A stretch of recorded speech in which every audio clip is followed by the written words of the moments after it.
question. Oh, it was line 1929-62310 is for we comply. Oops. It's the employee training harassment. I just want to get a little bit more about that. Could someone from staff address what that training entailed? Yes, Madam Chair. Oh, he's next to me. Hi. That's right. Yes, first let me get to the page. Was that It's 29 of page 360? 29, yeah. The city has been involved in increasing citywide training, and one of these is going with a firm, in this case, the We Comply, where we'll be doing an online training where all staff will be required to take the training, and it is an interactive training that is fairly smart, meaning that it won't let you just sit there and put in C, and because you actually have to pass the training, and it is timed, so everyone will have to go through the process, and then we can confirm everyone's had their training process at a specific level. So this is one of them. We also have another set of online training that we have across the many departments, approximately 100 different topics to choose from, and departments can go ahead and choose those. It's approximately $8 an employee for the year for these online trainings. So we are trying to take advantage of the greater penetration of computers on everyone's desk, and we're in the process of making sure we get to all field staff as well. Was there reading material before that, Marty, that they have to study before they take the test, or is? It's actually, so it's as if you're doing the seminar, and at the end of each section is a short test. Do you have any other bills questions? Alderman Rainey? Well, the one where we were helping out in the 24th District and did a raid, search warrant, when nobody was home. We boarded up the place after we left. This is a Chicago address. And I'm just wondering, do we have a policy regarding police work in another district that results in some unexpected damage? Sure. Good evening, members of the council. Deputy Chief Jamraz. This was a search warrant that was executed in the result of some controlled buys. So notification was made to the 24th District that we were going to be there, but it was our responsibility to secure that residence or that premises because we couldn't find anyone there at the time of the search warrant. So it's our policy to make sure that that address is secure, just in the event no one goes back in there. And I appreciate that, but my concern is, even though this is a very small payment, is there a policy regarding where that payment comes from, other than from us, if it's in another district? And will we lien this property, or, I mean, we just pay? Well, it's more of an operating procedure just to make sure that the premises is secure, because we compromised the door, we took it down, so it's our responsibility to secure it. I don't think it has anything to do with the Chicago Police Department or the City of Chicago. No, but you weren't just walking by and broke down the door. No, absolutely not. There was a search warrant that was executed at that I location. think we ought to ask our legal department to look into billing the owner of the property, like we do in Evanston when we board up buildings. Sure. I'll work with Mr. Farrar on that. Also, I had some, I'm sorry. We may not have sound on our cameras. Thank you. We're getting worried. I also asked a couple of questions about the township. I did not realize that the $14,000 to Walgreens had been already paid or approved, or I guess paid. And so I didn't know that Human Services had discussed that or that it was on the bills. I think I just probably voted against those bills without looking at them. Bonnie Wilson was at the 4th of July parade, and I see on the bills that she charged the taxpayers for her $50 entry fee. And that is not an allowable expense, and I move that we remove that from our bills list. And if it's already been paid, that she be required to reimburse the township for that $50.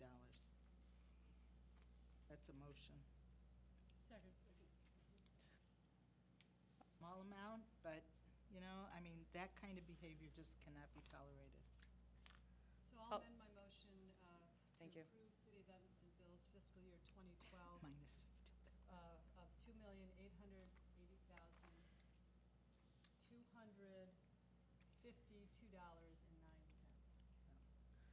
Minus the 50. Yes. Or she can reimburse us. Or- I mean, it might have already been paid, I don't know. Do we have an answer on if it's already been paid? It's already been paid. Okay. Yeah, so she just needs to reimburse us. Okay, so we'll go with the first motion. Okay. And Alderman Grover, did you have a question about bills as well? Alderman Braithwaite? Just a quick question. It's on page 42, under targeted code enforcement. Again, just a real small amount, very small amount. Line number 5205-62770. I was just curious, is that 75 for just one cut or for multiple cuts, Steve? Mr. Griffin? Steve Griffin, Community Economic Development Director. That's one cut. Yes. They're usually about $50 to $100. Okay, thanks. Any other questions on the bills? Alderman Rainey? Madam Chair, I just wanted to comment on what Peter said and what I referred to, and that is small amounts being discussed. That, I don't think it matters, because I think that the more you read these bills and you find out what the expenditures are, the more you understand how the city operates and what we're buying and you know, who needs what to run their department. And so I think even if it is small, if it piques your curiosity, it's important to ask. Okay. All those in favor? Aye. A 3.1, staff recommends approval of the sole source purchase of 103 gallons of Arbotech fungicide at $395.50 per gallon for a total purchase amount of $40,736.50 from Rainbow Tree Care Scientific Advancements from Minnetonka, Minnesota. Funding is provided by the 2012 General Fund account number 3535.62496. All those in favor? Aye.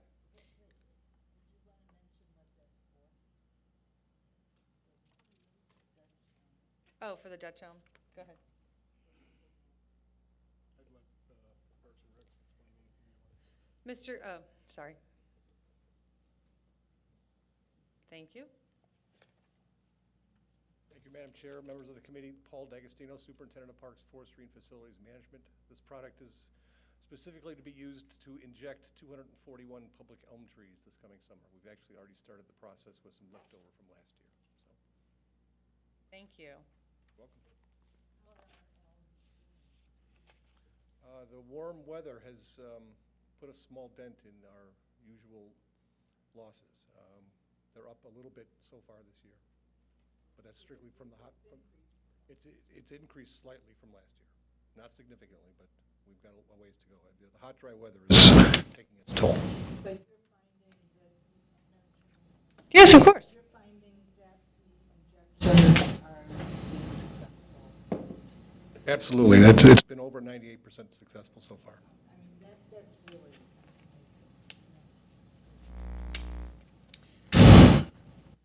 A 3.2, staff recommends approval of the Lorraine H. Morton Civic Center ADA East Entry Project to G.A. Johnson & Son, located 828 Foster Street in Evanston, Illinois, in the amount of $169,880. Funding will be provided by Capital Improvement Plan Project Number 415175, with a total budget of $530,000. Second. Alderman Rainey? Sorry to keep talking, but I'd really like to hear a little more about this. I can't figure out how, I mean, I don't even want to enter from the front, so I'd just like to have a better picture of who's going to be coming in there, and how are they going to get there, and is there going to be a walkway to the bus? I don't know. Good evening, committee. Stephanie Levine, Parks, Recreation, Community Services. This entrance will occur on the first floor of the building, right outside of the facility management offices. Right, exactly. And it will serve anyone coming off of Ridge Avenue, so anyone coming off of the bus or anyone that gets dropped off at that location. And there is a paved walkway that occurs up to that area now, but unfortunately right now there's only a stair access, so there's no other way to enter the building if you're in a wheelchair or if you have difficulty getting up the stairs unless you go around the other side of the building.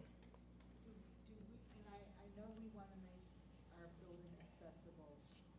It just seems to me that this is the most inaccessible front door, next to St. Francis Hospital's front door on Ridge Avenue. I just came in the accessible doorway on the first floor, on the ground floor, which leads you right immediately to an elevator. And I guess that will too, once we do something with the stairs and spend over $100,000 to do it. That entryway, in my opinion, is the most disgusting entryway I've ever seen. It's filthy. It's filthy. The door sometimes doesn't work. It gets off the track. It's raggedy and ugly and needs painting desperately, and the floor needs power washing. And it needs to be opened up so that, I mean, many handicapped people don't even know it's there.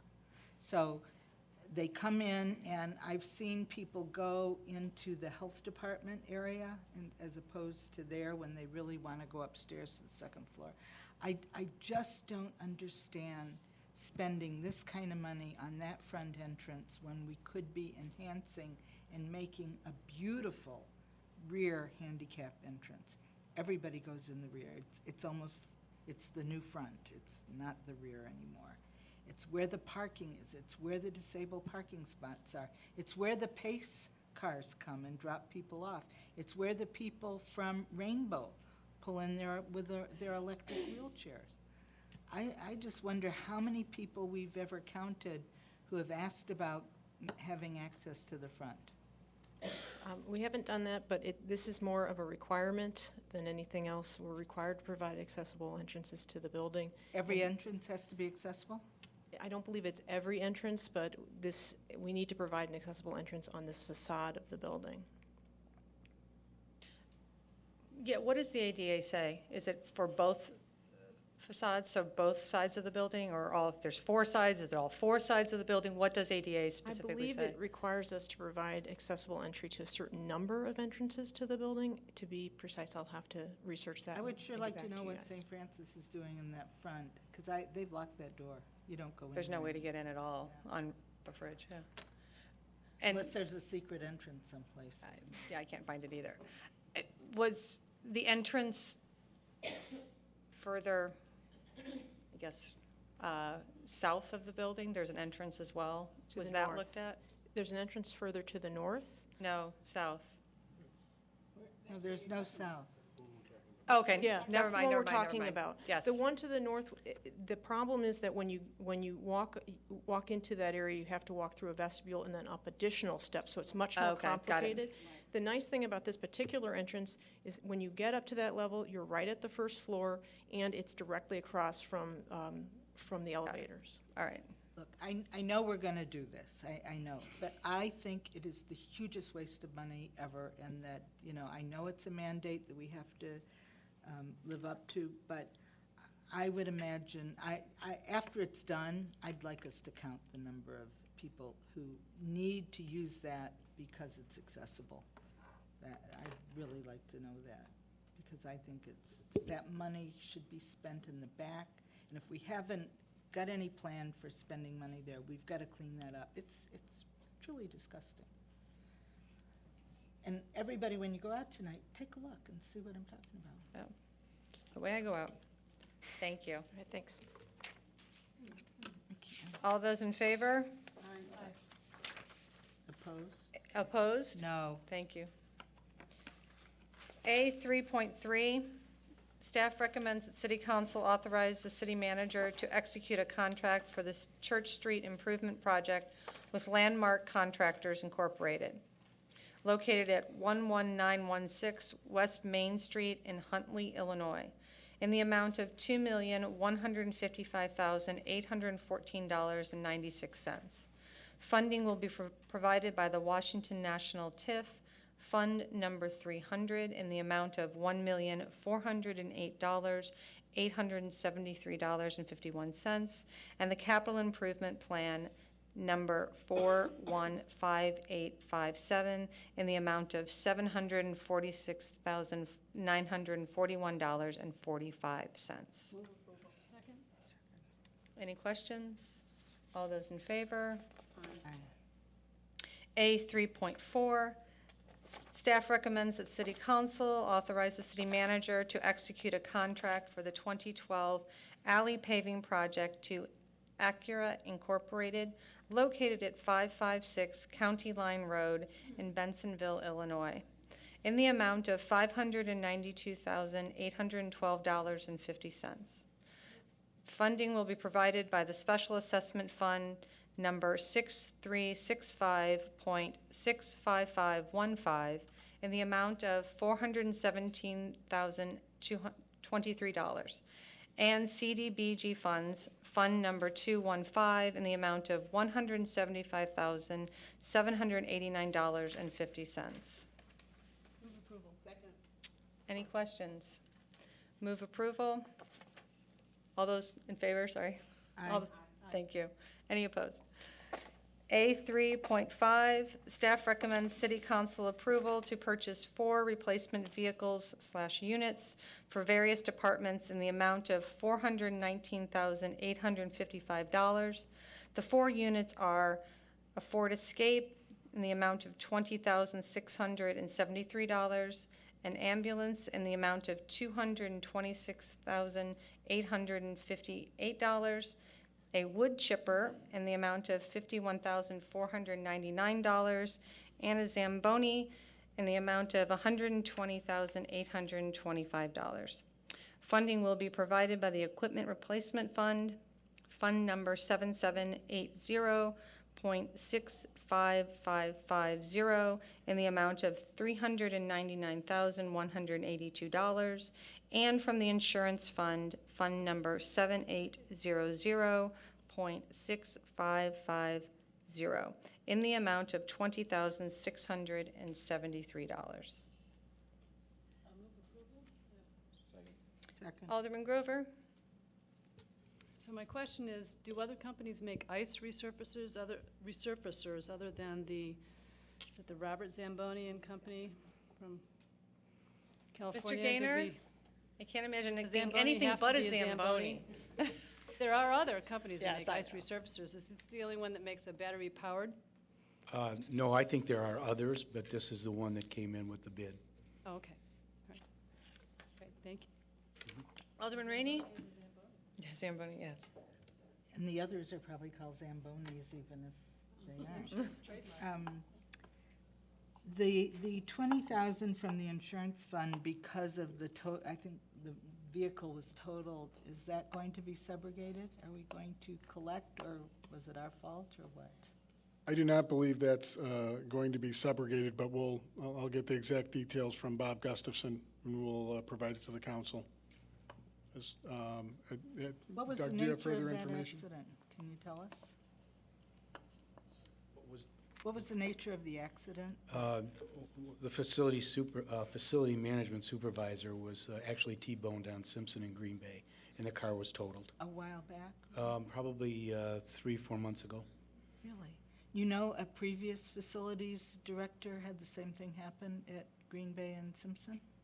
Max Rubin was, his car was totaled, at Green Bay and Simpson. I don't True recall story, that. in his own car, yeah. Yeah. That happened. Terrible accident. So why aren't we going to subrogate it? Well, to the No. best of my knowledge, and, our city attorney might be able to also lend some further information, but the police report placed no blame on either party. That's hard to, it had to be somebody's fault. There's a light. One party Okay. said one thing, one party said another, and there were no witnesses that could corroborate either Okay. side. All righty. Alderman Grover, did you have your light on? Okay. Any other questions? All those in favor? Aye. A4, staff recommends that the city council authorize the city manager to execute change order number 3 for a time extension of 61 calendar days to the agreement with Broadway Electric Incorporated, located at 831 Oakton Street in Elk Grove, Illinois, for the 5 kV motor control center replacement at the water utility. Bid number 12-59. Funding for this project is from the Water Fund, account number 733-113.65515. Second. Any questions? All those in favor? Aye. A5, staff recommends the city council authorize the city manager to enter into an agreement with the Evanston Community Foundation to provide financial assistance and co-sponsorship of the Evanston Roadmap for the Arts. The agreement would provide for $15,000 in financial support in fiscal year 2012 and $10,000 in support in fiscal year 2013. Funding for fiscal year 2012 would come from the city manager reserve account. Ms. Kemp, would you like to add anything or speak to this at all? You don't have to, but I'm just offering. I'd like to hear a little bit more. Sure, Yeah. but not everybody in the studio audience probably knows. And could she also explain what they're going to do? I mean, we're Yeah, if providing you- most if you of the don't- money. sure. Sorry for putting you on the spot. You guys want to join me or not? Anyway, certainly, I will. The Evans Community Foundation and the Evanston Arts Council and the city are going to be working together to provide with a consultant that we're hiring to work with us, Amina Dickerson from Dickerson Global Advisors. And I've agreed to chair this collaborative working group. And what we're going to be doing over the summer is getting ourselves ready for a series of meetings in the fall with people in the community. So during the summer, we'll be doing some benchmarking research, determining what other communities, like-minded communities, are doing. Secondly, we're going to be meeting with the consultants on the NEA grant that are going to be working on the downtown space things to determine how we might collaborate with them so that we're not asking people the same things by two different sets of focus groups. Then we're going to be putting together a focus group questionnaire to be meeting with people throughout the community, and during that time, we'll be talking to a group of individual key stakeholders, which we'll be determining over the next couple of weeks who those people will be, from a broad scope of people, both in the arts as well as people who are supportive of the arts in the community, and then putting together logistics for the fall. So that'll be our summer warm-up season.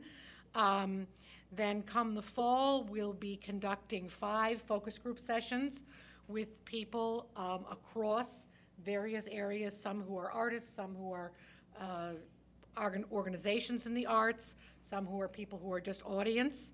Actually, I should never say just audience. There's no such thing as just audience.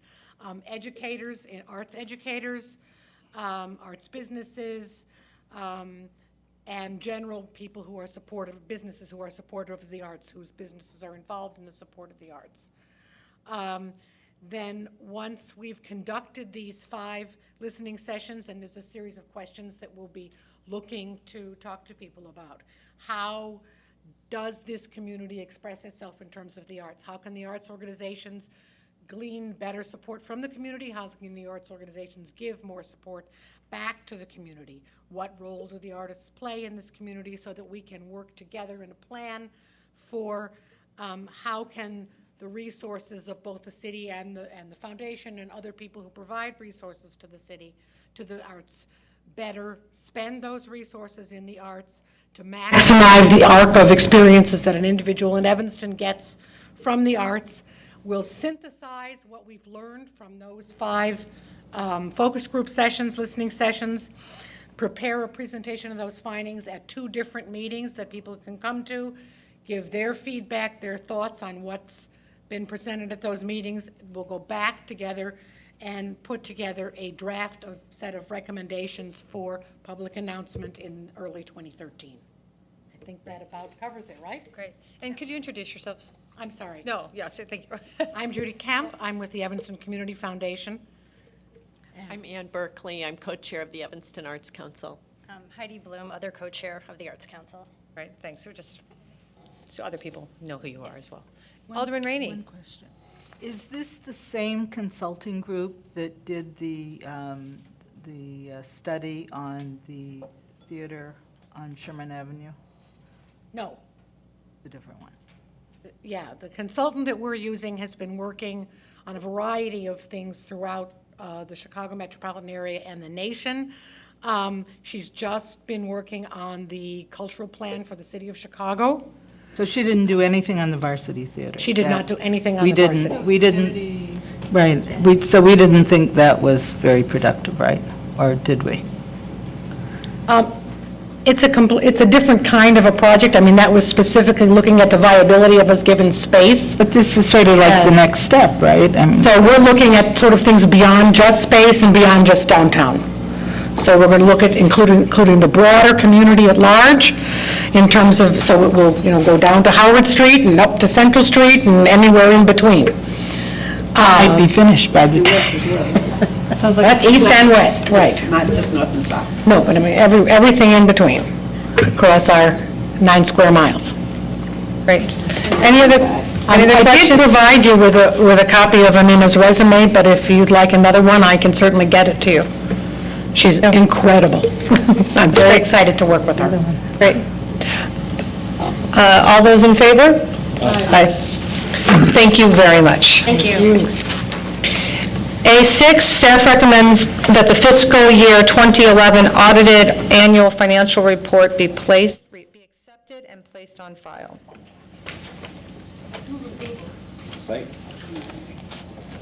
Any questions? Alderman Rainey? Well, I had a whole lot of questions, but I did talk to Marty before, and I asked him one question, and that was, are you surprised by any of these findings?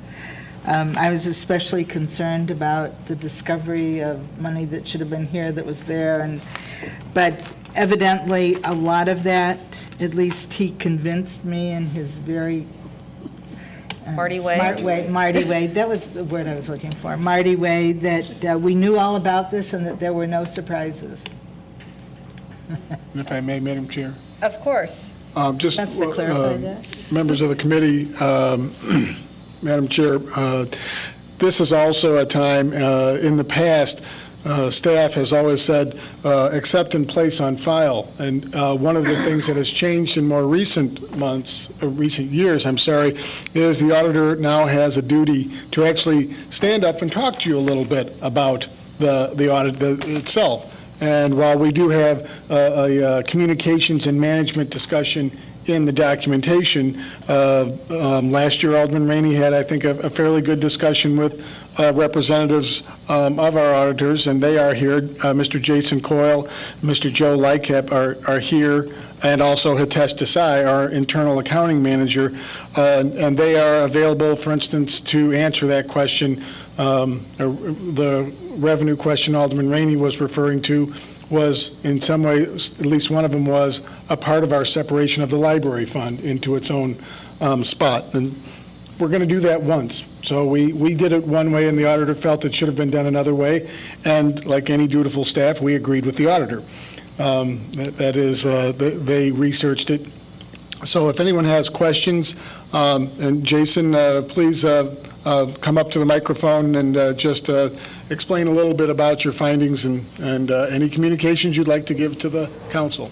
Yeah, well, it's good to be here. I'll keep it extremely short, but if you have questions, further questions, I'd be more than happy to answer them. We continue to issue an unqualified opinion on your financial statements, as we always have in the past, so nothing has changed there. And you do continue to issue a comprehensive annual financial report, which is really the highest level of transparency you can give to your community. The big change this year is you changed your fiscal year, so this is only for a 10-month period instead of a 12-month period. So there's a little bit of differences in comparability, obviously, between this period and last year, because we're 2 months short. Maybe I'll skip any more of that and talk about the recommendations that we had in the smaller package here. There's really not a whole lot to say in the sense that we're not seeing anything added to this that wasn't in here in the past years. You have a relatively few number of comments, which is better than most other municipalities that we audit in the state of Illinois. And you had more in the past, but over the years, the management has taken those recommendations to heart and has made what changes they could when they balance the cost benefit of making these changes. And the staff here does prepare this entire financial report, which again is relatively rare. We assist most communities in preparing their financial statements, but you guys are blessed to be able to have people on your staff who have the ability to be able to put this together in-house, which is to be commended. As far as your question on the adjustments, it's not uncommon for us to come in and identify certain adjustments. It doesn't change the cash that was in the bank. The cash that was in the bank doesn't change because of our adjustments. Cash was always balanced, and the bank reconciliations are always complete. These have more to do with how things are presented or the timing of a revenue source between the end of the year and the beginning of the next year and things like that. It doesn't actually impact your cash position at all. I think that's important to point out. And that was an issue that I had when I was reading it. I mean, I thought, is it possible that this is additional revenue? But of course, it was in another column or on Right. another page or Yeah. in another account. All right, I worked through that. They can be complicated. It's a lot of information in one package here. Do we have any other questions? Or Mr. Lyons, do you want to ask any? Or ask Mr. I would Highlight? just like to express my thanks to both Jason and his team and Hitesh and his team. We got everything done in a timely manner, and they were then able to provide that information to Moody's and to Fitch, who then had the most up-to-date financials, which is important. When they have stale financials, if you will, that are a year old, it's a little bit more difficult for them to make a good analysis, especially in a turbulent economy. So by having the document completed at the time that we did, we were able to use it in our ratings discussions, which resulted in a reaffirmation of our AAA rating by both firms. Excellent. Yeah, that was a very good thing. Thank you very much. Thank you. Thank you. All those in favor? Aye. Now we have sound. Now, at the end of the meeting, there is sound for the audience. A7, the local liquor commissioner recommends adoption of ordinance 77-0-12, which amends subsection 3-5-6C of the Evanston City Code of 1979, as amended to increase the number of Class C liquor licenses from 30 to 31, to permit issuance to Found Investments LLC, doing business as Found Restaurant at 1631 Chicago Avenue. Approval. Second. Alderman Rainey. This is a very exciting restaurant, I think, and I'm really looking forward to it. Also interesting, I couldn't place 1631 Chicago, it's Geo. Yeah. It's the closed Geo. So we have one restaurant that closes and one opens. I'm telling you, this town is really moving. Very exciting. All those in favor? Aye. We have 2 items for discussion this evening. AP&W number 1, with recycling center lease agreement with Evanston Sports Federation.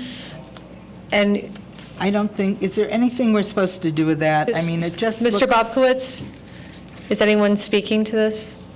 I'll speak to it. Sorry, I was getting Alderman Rainey a cord for her iPad. I'm sorry for, you walked in like you were coming toward us, so I was I'm happy asking. to answer the question. If you could repeat. Recycling Center lease agreement, items for discussion with Evanston Sports Federation. Is anyone speaking to that this evening? We're here to answer questions. Got The it. information we provided in the packet was meant to be an update. Discussions continue. There's a representative here from the group that we've been working with, and they're here to answer any questions as well. It looks like the only thing that's really resolved is that they will accept a 25-year lease in total with all the extensions at $1 a year. I mean, otherwise, there are not a lot of other details, right? Well, Alderman Rainey, members of the committee, this was on your agenda, I believe, 2 weeks ago, really in response to questions from a number of aldermen kind of wanting an update as to where we were at. The item in your packet is sort of just a broad brush of the discussion items. There are a couple of issues that remain sticking points, which we continue to work with the athletic groups on. One is the issue of storage. If you recall, the building's currently used for storage. On the site, there are seasonal vehicles and boats that are stored there, so snowplows in the summer and summer recreation vehicles and boats in the winter. So we are looking for a way to replace that storage. That has been a nettlesome issue as far as the amount of space and then the cost associated with that. We have been talking in recent weeks about the idea of having a storage shed of sorts or a building constructed, and I think the representatives from the associations can talk a little bit more about that. So we continue to focus on that as an opportunity. We don't believe that that will solve all of the storage needs, the construction of that structure, so we're still working on resolving that. There have been some ingress-egress issues that we've had to deal with as far as traffic is concerned in the Public Works Department. We're working on that. So those issues remain. Again, the deal terms that you see are the ones we've talked about. In some informal conversations with members of the council, I think there's been some concern that while members of the council want to make this facility available, that perhaps $1 a year was not the appropriate dollar amount. So certainly any comments that members of the council have regarding that's important. But we've been trying to work through some of the logistics. We're still not completed. Our hope is to get whatever feedback that you have this evening and then be done with a final proposal for the council to consider probably in September. And Alderman Rainey? Well, this is in my ward, as you know, and I was always very supportive of the recycling center when it was being built, when it was being operated. It's always been a very productive spot other than in the last few years, and even then it's provided for storage. That we would give away a building for $1 a year for 25 years, to me, is an outrage, and I will never support it, and I will do everything to defeat it. I've gotten criticism from people about the giveaways on Howard Street. Every one of those deals has to do with lease to own. People are going to pay every penny. That's my intent, at least. I don't know that some of them won't fail, but that's the intent. That we would give a group of people who obviously have means. This building is outrageous. Also, that this building isn't going to be, as far as I can see, it's not going to produce any property tax. I think it needs to be on the tax rolls. I think that ought to be a bottom line, that it be a fair rent, if it's going to be this, fair rent with a lease to own, and that it be a for-profit operation. It just terrible. And if we are going to consider this use, we ought to put out a proposal like we did with 1817 Church Street to see who's out there who would like to compete for the use of this property. Alderman Holmes? In the memo, that we had, it talked about the main points, and then it talked about remaining points that need to be worked out. So I'm confused by that, because does that mean that the main points are already worked out? Because the things that Alderman Rainey's talking about are under that, like the terms, the lease, the number of years for the lease, the renewals, the rent, the permitted use, and the issue of storage, as well as the build-out. And Alderman Holmes, members of the committee, these are the deal points that we have come to agreement with. If you recall, the council's direction to me was to negotiate an agreement with these groups, and certainly my understanding was that this agreement be constructed in such a way that was as advantageous to those groups to use the facility as possible. If there is a different direction from the council, we would certainly be happy to take that. As Alderman Holmes indicates, the remaining points I've talked about storage, I've talked a little bit about the traffic plan. There's on-site parking issues, also with relations to the number of ADA spaces, which have yet to be worked out. The utilities, who pays what for the utilities, maintenance responsibilities, mostly external maintenance responsibilities. So those are the issues that have been undetermined. I think the storage one has been a nettlesome issue, and we've spent a number of weeks and months trying to sort through the best ways forward on the storage issue. Alderman, oh, sorry. I'm not, Oh, I no, guess I go would. ahead. In terms of the rent, I would have to certainly second what Alderman Rainey said. I would never agree to $1 a year for the facilities. I mean, that's just absolutely ridiculous.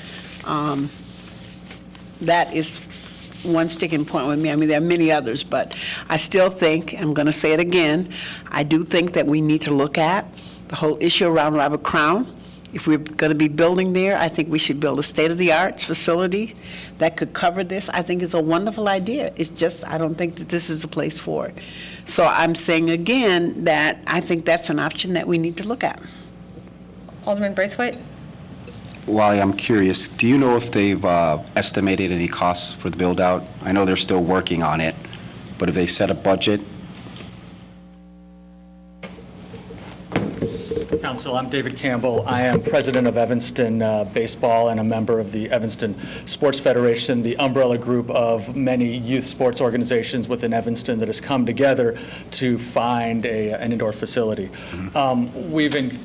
We've been working with an architect. Right now, our build-out costs, we expect to be in the $500,000 to $700,000 range. Okay. These are amounts that are covered purely by our organizations, as opposed to a more conventional situation where we would expect the landlord to pay for those funds to build that out, much like the theater or something like that. And so a quick follow-up question to that is, are there any plans in place to generate revenue for ongoing maintenance costs? There are our plans are to be able to cover, maintenance costs that occur with normal use. I believe that in our discussions that there are certain parts of the building that, as a landlord, that the city would cover. I think that is the roof, if I remember correctly, and there might be a number of others. I also want to make one clarification on the 25 years. That's not a number that I've actually seen before, that we are talking a 25-year lease. I believe that the lease we were looking at is 7 to 10 years, and that the city has a buyout option of which we amortize the costs of the build-out over that period of time. For example, if the city has decided that there are alternative and better uses for the facility, after 2 years, the city is able to come to us with sufficient notice and then essentially make us whole for part of the non-amortized use of the build-outs. I think it's important to realize that this is capital we are putting in that is the community's capital. That's coming from fees that we charge and will charge for our families, both amongst the baseball as well as the soccer. Alderman Grover? I object to her speaking on this. I have some questions, I think Mr. she Campbell. I think she's conflicted, and there's But- I'm sorry, I do. if you'd like, I would like a ruling be from specific. Your husband resigned from one organization to be involved in this. He's been at the table every time I've been at the table, and I think there is a conflict of interest. But I'm going to object to your voting on it when it I would comes like to a that. ruling from counsel on, I think we need more information about my husband's involvement and whether he stands to benefit personally, or my family would stand to benefit personally from his volunteer activity as a former member of the Board of Directors of Evanston Baseball Softball Association. All right, let me just say that we have a ruling on the books that if you are a member of, if you are on the board of, for example, the Y, and your spouse is on the council, your spouse may not vote on matters of providing money or benefit to the Y. You may not do that. And that's what I see here. I agree that I think we need a ruling from Mr. Farrar, but for Alderman Grover to ask questions, I do not believe that that's in conflict, because she's not voting at this moment, she's asking questions. It applies to both. It applies to both in the other case, with members of council members' families serving on boards of not-for-profit organizations that the council discusses and gives money to.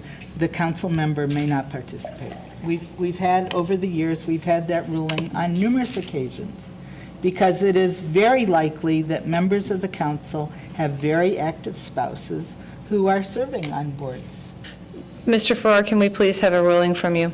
And if you need more information, like actual facts as part of this, that would be very helpful, more than Alderman happy to Grover. provide them. And just to be very clear, Alderman Grover's husband, William Blanchard, is no longer affiliated with the Evanston Baseball Softball Association. No, but he is with the organization of this project. He is now working on this project, which is all I'm talking about. As a pure citizen volunteer, such as pretty much. That's what I'm talking about. Mr. Farrar is behind you. Well, Mr. Farrar, thank you.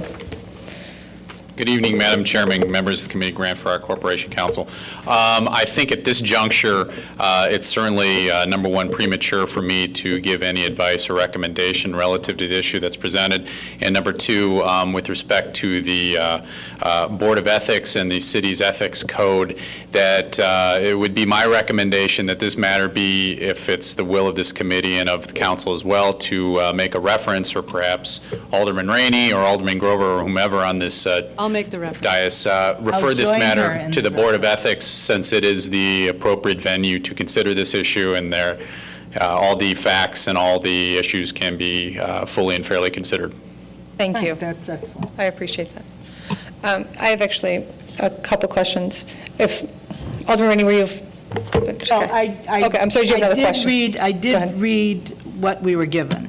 And what I was given was a lease term that was a 5-year lease with 4 5-year extensions, which to me adds up to about 25 years, with $1 a year with no increases. And I did not see anything about the city being in charge of replacing the roof if needed, or any of those items, or that we would buy back the building from you for the improvements you put in it if we had a better user for it. Never, did everybody else see all that? I never saw any of that. So you're talking about, I think this whole conversation might be premature. Yeah, we didn't see that. And I also have, your comments of the city as the landlord, and so they would be responsible for maintenance, including the roof. No, I said that we were responsible for certain maintenance items, and that I believe there were other kind of maintenance items that I think the city... the landlord, and as being fiscally responsible agent of the city, Mr. Bobkowitz's comments was given direction to figure out a most advantageous deal for this group. It's a little alarming to me, and that the advantageous for this group would be such a huge cost to the city is even more alarming. That we are singling out one group to basically hand over a building for $1 a day. We've seen this as a problem previously. I can't imagine how we would then have to add additional costs for our storage for what's currently in the building, We're then going to do possible extra maintenance for the building and possibly outdoor maintenance for the building. And it's costing us money when it's such a budget shortfall, and we're getting rid of, over the past 3 years, people's livelihood.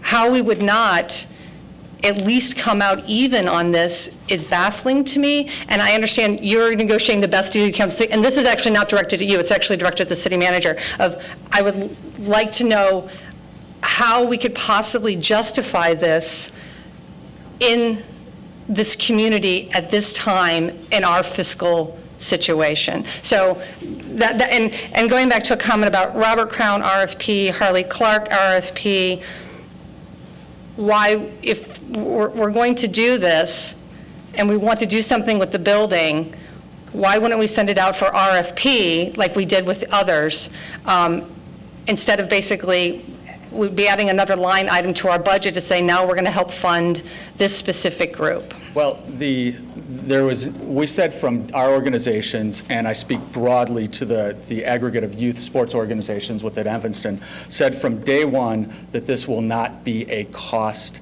to the city. We had provided on a number of occasions our financial projections and that we are going to cover the storage so that there is no line item for additional storage costs, that there is no line item for operating expenses, utilities, anything like that. That has been demonstrated by our organizations to be able to be covered. So I just want to go on record as saying that we are very, very cognizant of the fiscal pressures and constraints that the city of Evanston is under, and have never said that this will be a cost item to the city. And I think that's very important to identify. But the comment about the roof and maintenance for the city, that is a cost to us. And the city manager saying the storage piece of it, that was not clearly demonstrated that your organization would. And, you know, I don't understand why if we're talking about $1 a year, is really clearly not going to cover our cost. And, you know, exploring revenue sharing. So you're obviously bringing in a lot of dollars to do this. What about revenue sharing? Of a percentage of your revenue comes back to the city instead of a fixed rent amount. You know, that way it's a win-win for both organizations. And it's not that I'm opposed to this. When I saw the terms of this, I was quite frankly shocked that we would even consider this, considering what we're going through currently with the Evanston Arts Center and other buildings here. I just can't imagine why we would do such a deal that really hurts the city and doesn't help. Well, I mean, I really don't think that it in any way hurts the city. And in fact, we are bringing close to $1 million of our own capital to this to create an asset in the community that can be used by a broad range of individuals. Not as, I mean, some of the comments that have been made about just people from North Evanston driving down and using James Park.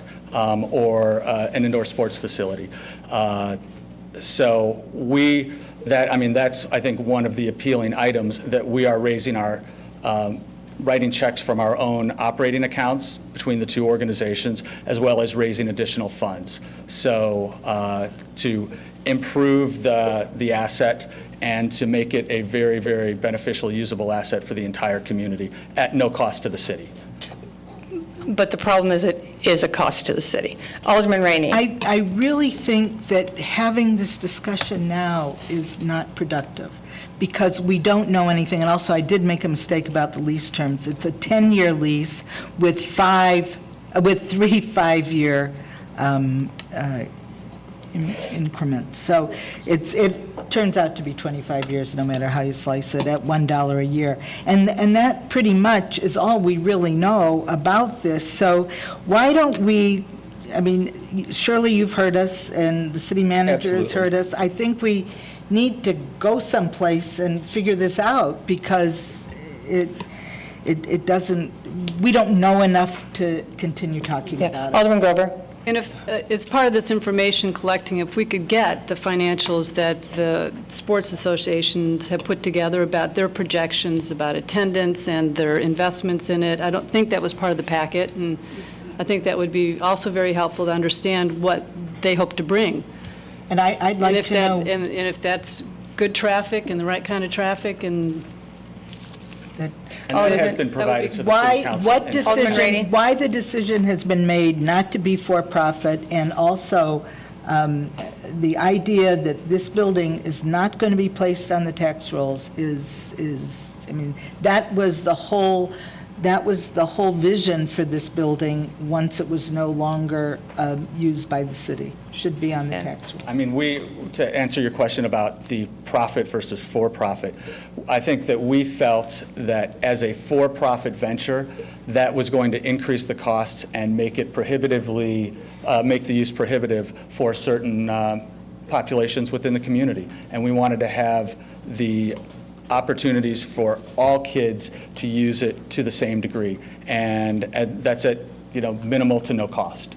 As a for-profit, that would not happen. Okay. Alderman Rainey? I'm finished. I think we should Yeah, finish. I definitely need to go back to the drawing board, and again, I want to reiterate my comments of not opposed, but we cannot, I take it back to, we cannot afford to spend so much money on one group, then we're not getting our costs back. I talk a lot about economic development when we give money. What is our ROI? What is our long-term 3 to 5 year ROI? That's why we give money out. We're just seeing we're seeing a pot of money going out and not a pot of money coming back in. I do not see the ROI, and it is really tough to go out to taxpayers and say, we're going to give away an asset and we are not recovering our costs. It's going to actually cost us more money. That is a really hard sell. So just food for thought. Thank you. Thank you. And Alderman Burris, just to answer one question that you raised, to why this does not go off to an RFP, it was the direction of the council that Yeah, we it negotiate. was. So I voted no. it was on September 19th, it was a 6-2 vote of the Everybody- council. So I don't think people got the big picture at the time, but anyway. Yeah, it was actually more of, why are we giving such a sweetheart deal and costing us money when we're being so fiscally responsible on Robert Crown, and we're being fiscally responsible on Harley Clark, and suddenly, this is a very different term agreement where it's going to cost us money, and we're hearing the organization say, well, the city will be responsible for the roof. We know how much of this roof cost and how much the other roofs cost. That is alarming when we're going into budget season in 3 months, and we're going to end up laying people off, and we're going to cut services. That's a serious, serious problem. And maybe just one additional question for the committee regarding the return on investment. I think the council's previous discussions on this back in September of last year were the return was the benefit to the community of the use, that there was no financial benefit. If you recall, the council considered 3 options, an indoor sports facility, a commercial retail operation, or a replacement for the Salt Dome. So the Salt Dome was cost avoidance, the indoor sports facility is what we have, and then the commercial retail concept, I think the idea was that would be revenue generating for the city. So is it the expectation that this project be equal to what we might have received from a retail? I don't know how that would be possible. So I'm just trying to get a sense of what the order of magnitude is. If we cover all the city's direct costs, is that success? Is it direct costs plus market rate rent for the square footage? That was not clear back in September. I think the direction I understand with the 6-2 vote was to work to move this forward. So any additional insight from the council is appreciated. Well, I mean, it's 11,000 square feet. How much can it benefit the community? It's a small space. But we have rodents to talk about, and we have that award ceremony at 7, so. Great, and Alderman Holmes has one question, then we'll No, talk about rodents. I didn't have a question. I was just going to simply say I'm still in the same place I was last September, so I was one of the 2 that voted no. And not because I don't support the project. I think it's a good project. I just think that it's not good for the city and in that particular space. All right, rodents. Very appropriate. Madam Chair, members of the council, Carl Kaniva with the Health Department. Hi. Hi. Can I answer any of your questions, or Do you want to tell us anything, or just want questions? I'll take questions if that I works? thought it was excellent. The Great report moment, was yeah. excellent, and I think Thank you. your recommendations are what we should follow. Any other comments, questions? Go get them.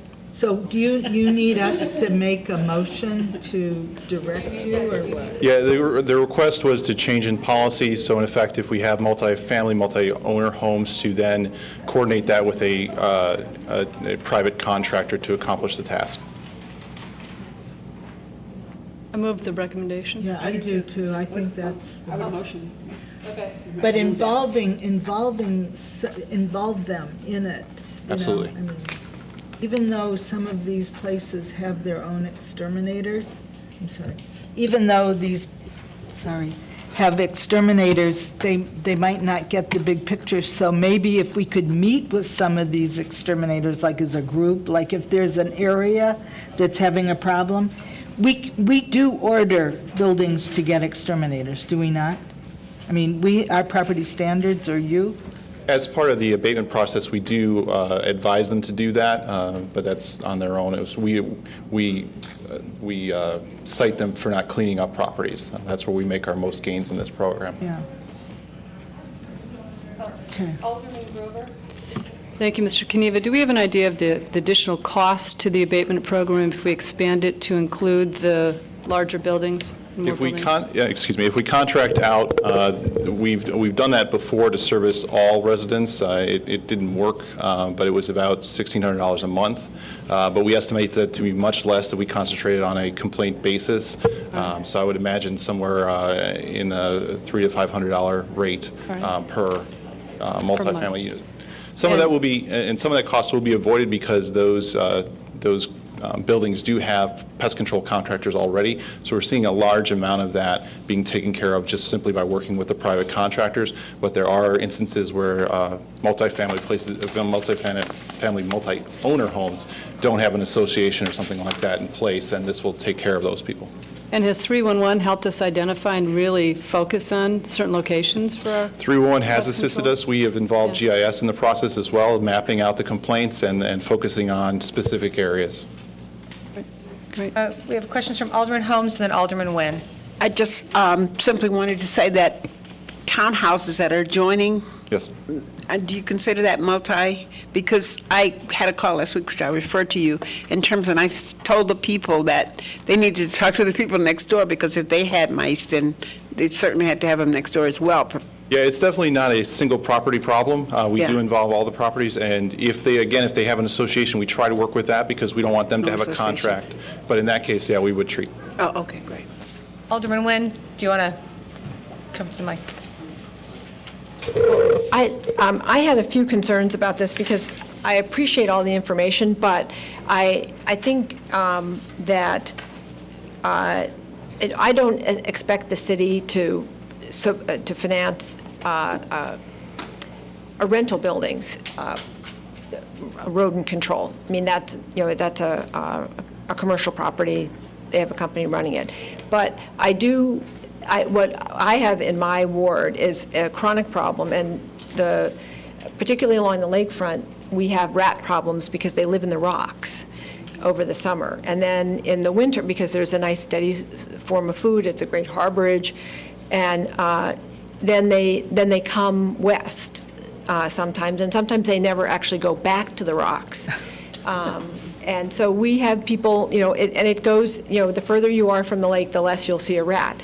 But what we do have, there's some streets that are all condos, and they, one condo will get it cleaned up, and then the next one won't necessarily get the message. And so essentially the rats are just moving up and down the alley.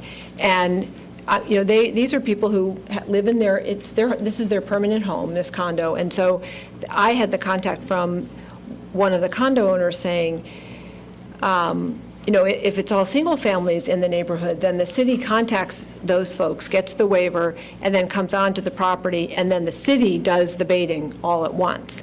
And so then you get the eradication over like 2 or 3 blocks, which has happened before in the 3rd Ward, where we've had a rat infestation over 2 or 3 blocks. So, because people don't even realize their bird feeders are feeding them, their compost pile is feeding them. If they don't clean up after their dog, they're feeding them. So, what my concern is that for condo buildings, that we afford them the same type of service that we afford the single-family homes up to 4 units.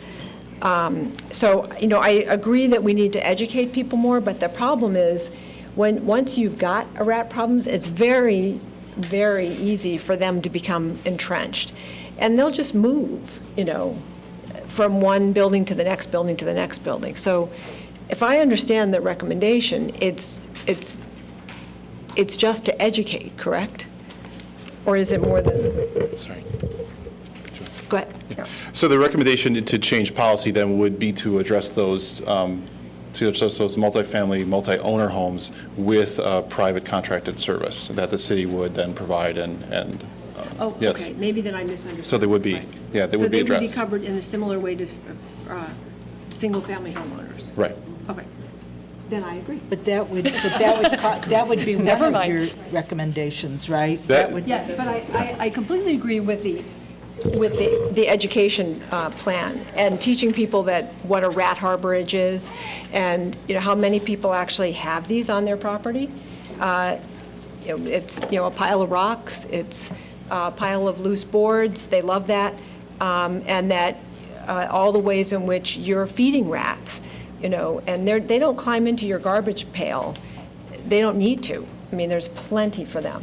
So we need to, and the key is that if we're going to do a rat eradication, it has to be really comprehensive, where you really get everybody on board. I mean, we've had to talk residents out of bird feeders, saying, that's just, you're feeding rats, you're not feeding birds. So, okay, so then I do support that. So,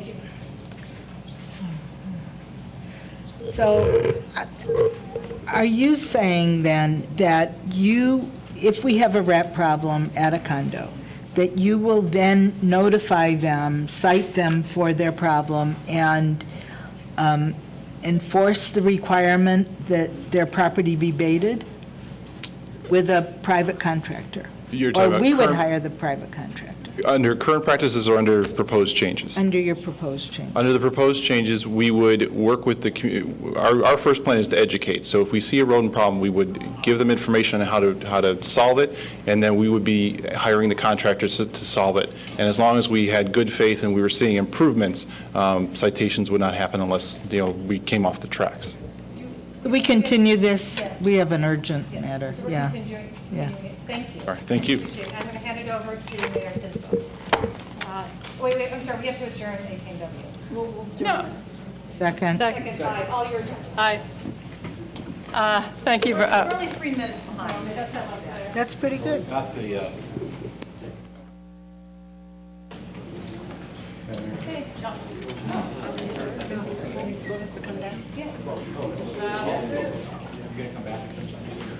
No, we're done. We're done. That was the last piece. That was it. Out of juice here. Yeah, that's what we're Okay, sit down. Wally? We have a very exciting, is this on, Wally? Yes, ma'am.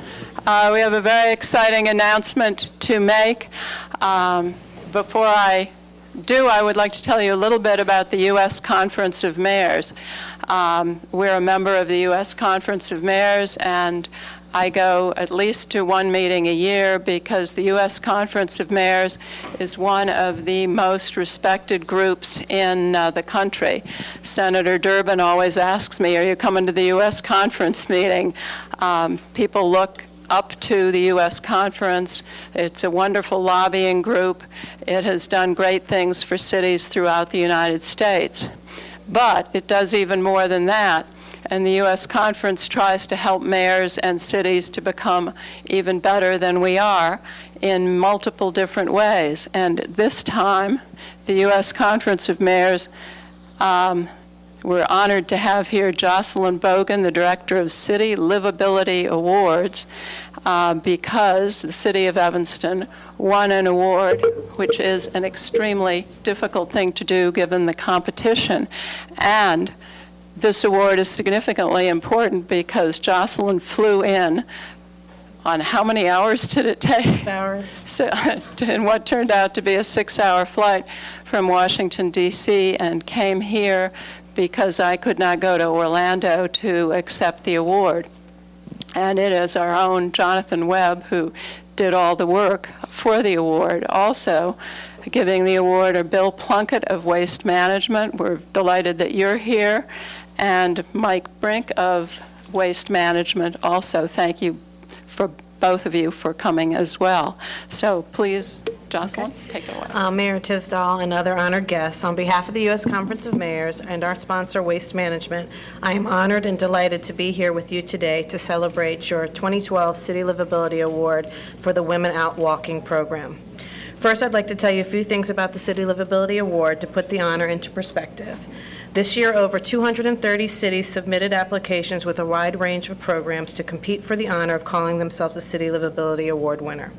It is a two-step application process that involves writing a 500-word essay, followed by a more in-depth application which includes exhibit material and essay answers to a series of questions. The judges are all former mayors of cities of comparable sizes, so they have a shared experience with the award winners and can recognize true leadership in developing new and different programs when they see them. This best practice model shows now more than ever that mayors are committed to improving our cities and neighborhoods through increased access to healthy lifestyles and fitness initiatives. The judges were impressed by Mayor Tisdall's leadership and felt this effort exemplifies the importance of partnership between city government and its citizens to bring about positive change and improve the quality of life. I want to thank Waste Management for their generous support of the City Livability Awards program, and I would like to recognize and congratulate you, Mayor Tisdall, and the City of Evanston as a 2012 City Livability Award winner. Congratulations. All right, Evanston. Thank you, Jocelyn.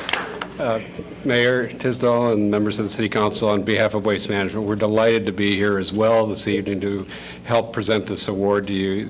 The City Livability Awards, as you mentioned and as Jocelyn has described, have been important to our company. We were at the very early stages helping to found the award 22 years ago, so we've taken a lot of pride in the recognition that many communities such as Evanston have received over the years and the innovative programs that they've launched. And the Women Out Walking program is one of those programs that brings the community together and in this case helps it to be a healthier community and deal with some of the problems we have with our diets these days. So it's a great program. So on behalf of Waste Management, all the people of Waste Management in Illinois and around the country, we applaud you and congratulate you, Mayor Tisdall, and members of the council on this award.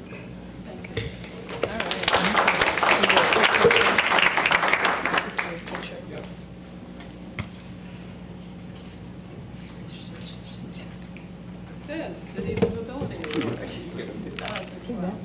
How about with Jonathan?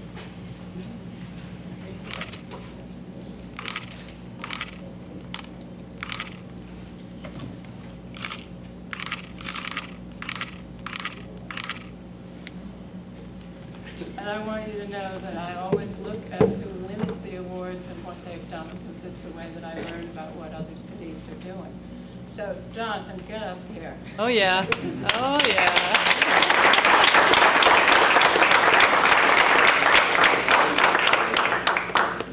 This is our genius who managed to do all this stuff, Jonathan. And Jonathan's mother is here. Come on. Oh, yeah.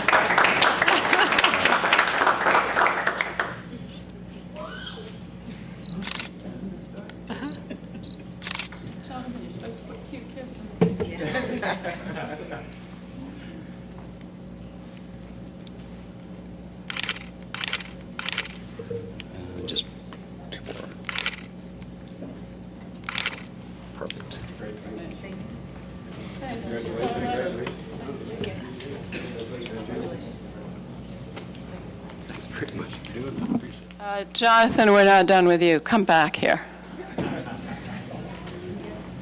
On behalf of a grateful city, and the entire city and the city council, we have an award for you.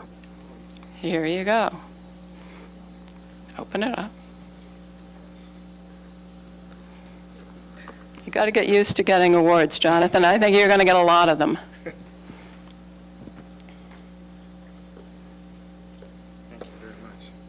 It says City Livability Award 2012, Jonathan Webb, Women Out Walking, Evanston, Illinois. Are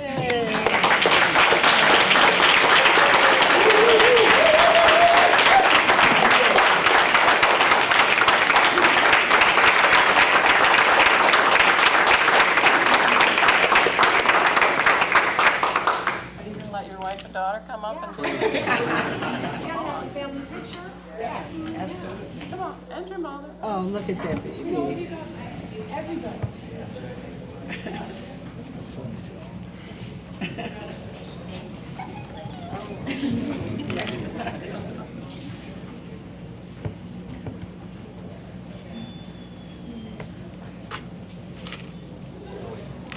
Oh, come on, let's have the whole council, too. I know Eric can do it.